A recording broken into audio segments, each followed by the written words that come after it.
প্রিয় দর্শক, আসসালামু আলাইকুম। হাসিনা আর যাই করুক, দেশের জন্য অনেক কাজ করেছে বলা পাবলিক গুলার জন্য একটা তথ্য জানিয়ে দিই, একটু ভালো করে শুনবেন। বাংলাদেশের বর্তমান ঋণ কত জানেন? 99.3 বিলিয়ন মার্কিন ডলার। আই রিপিট, 99.3 বিলিয়ন মার্কিন ডলার। আর গত বছরে পাচার হয়েছে কত জানেন?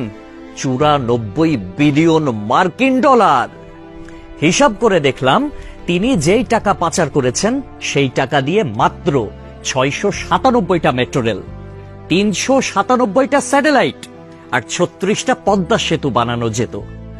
একটা 1000 টাকার নোটের ডাইমেনশন কি, সেটা নিয়ে না হয় অন্য এক সময় আলাপ করা যাবে। ধরুন 11 লক্ষ কোটি টাকা 1000 টাকার নোট দিয়ে একটার উপর একটা রাখলে এর উচ্চতা কত হবে জানেন? 2750.5 কিলোমিটার। বাংলাদেশের সর্বোচ্চ উচ্চতার পাহাড়ের উচ্চতা কত? 1063 মিটার।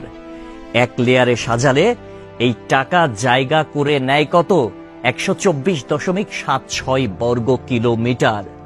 আর ঢাকার সাইজ মাত্র 306 বর্গ কিলোমিটার, চট্টগ্রাম 155 বর্গ কিলোমিটার।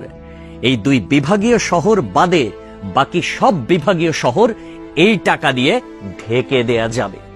পাশাপাশি যদি বসান তাহলে লেংথ হবে কত জানেন? 1782349.6 কিলোমিটার। এক কথায় আমি সংখ্যাটা বলতে পারলাম না, আপনারা একটু ক্যালকুলেটরে হিসেব করে নেবেন, মানে ক্যালকুলেটরেও ধরবে বলে মনে হয় না। পৃথিবীর পরিধি কত? 40,000 কিলোমিটার। এই টাকা পাশাপাশি বসিয়ে পৃথিবীর পুরোটা 44.5 বার রাউন্ড দেয়া যাবে, মানে ঘোরা যাবে।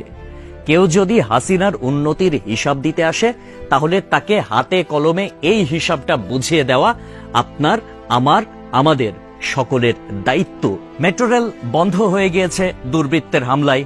এটা ঠিক করতে 1 বছর সময় লেগে যেতে পারে, ন্যূনতম, মানে কমপক্ষে 1 বছর সময় লাগবে এটা বলা হয়েছিল।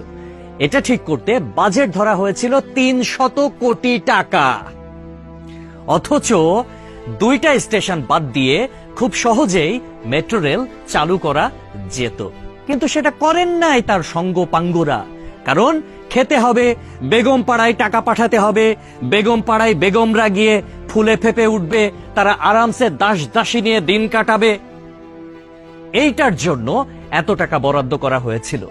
কিন্তু শেখ হাসিনা পালিয়ে যাওয়ার পরে এখন আমরা জানতে পারছি মেট্রো রেল চালু হতে আর মাত্র কয়েকটা দিন বাকি। তাহলে বোঝেন ব্যাপারখানা। আমাদের শিরা উপশিরা থেকে শুরু করে রন্ধ্রে রন্ধ্রে প্রত্যেকটা জায়গায় এইরকম চুরচামারির অভ্যাস। মানে দেশে উন্নয়ন হবে, উন্নয়নের আগে কে কয় টাকা ভাগ করে খাবে, এইটাই হচ্ছে তাদের টেন্ডেন্সি, এইটাই হচ্ছে তাদের মানসিকতা। পদ্মা সেতু হয়েছে কত টাকায় আপনারা সবাই ভালো করে জানেন। মেট্রো রেল হয়েছে কত টাকায় আপনারা সবাই জানেন। এলিভেটেড এক্সপ্রেস ওয়ের হিসাবটাও একটু গুগল করলে জানতে পারবেন। অথচ অন্যান্য দেশে এটার অর্ধেকও খরচ হয় না। তাহলে বাকি টাকা কই যায়? এক কথায় উত্তর, বেগম পাড়ায়। তবে একটা বিষয় ভালো লেগেছে, শেখ হাসিনা পলায়ন করেছে, কিছু নেতাকর্মী তারা বাংলাদেশে আটকা পড়েছে, তাদের বেগমরা কিন্তু ঠিকই বেগম পাড়ায় এখন আছে, আর তারা এই আমাদের অজপাড়া গায়েই রয়ে গেছে। একটা কথা সব সময় মনে রাখবেন, পাপ বাপকেও ছাড়ে না। প্রকৃতি ছাড় দেয় কিন্তু ছেড়ে দেয় না। সবকিছুর হিসাব পয় পয় করে দিতে হবে একদিন।